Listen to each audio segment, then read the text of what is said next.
It's a paper written by J.R.R. Tolkien. And it's written, you can barely see it here, but it's from Oxford, where he was teaching. He taught early and middle English at Oxford. And it's dated 57.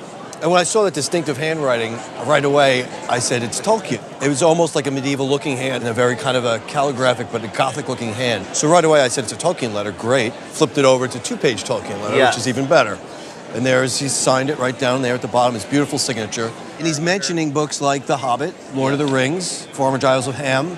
So you're getting some of his great works being mentioned. I look into Reddy. He was the director of libraries at Marquette University in Milwaukee. Mr. Reddy came in 1956 to Marquette with the mission of building up a memorial library that was just been built, and he was going to fill it with archives.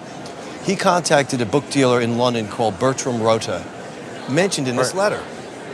And through Bertram Rota, he got an introduction to J.R.R. Tolkien.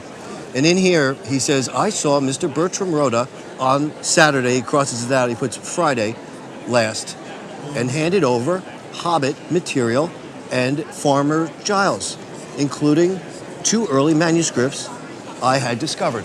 Bertram Rota brokered a deal with Marquette University to purchase the archival material of some of his greatest works for Marquette.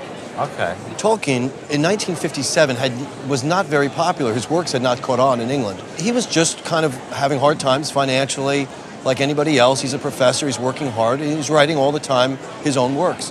So he sells the greatest works, the full manuscripts, all the supporting material, all the drafts and revisions to Marquette University of The Hobbit, 1937, the Lord of the Rings trilogy, 54, 55, and Farmer Giles to Marquette. And you know how much he sold it to them for? The equivalent, 1,500 pounds, which is less than $5,000 in that day. Dang.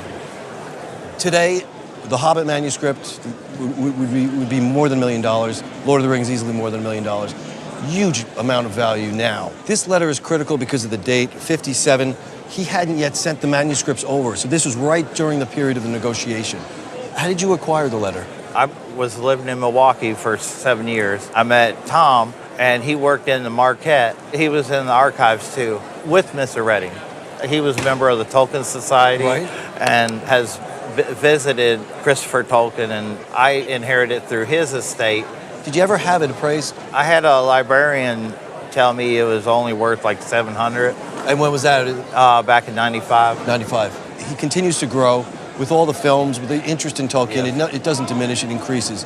I would feel comfortable estimating this at auction at $8,000 to $12,000. And I would think insurance-wise, you'd be looking at more like $15,000 as an insurance.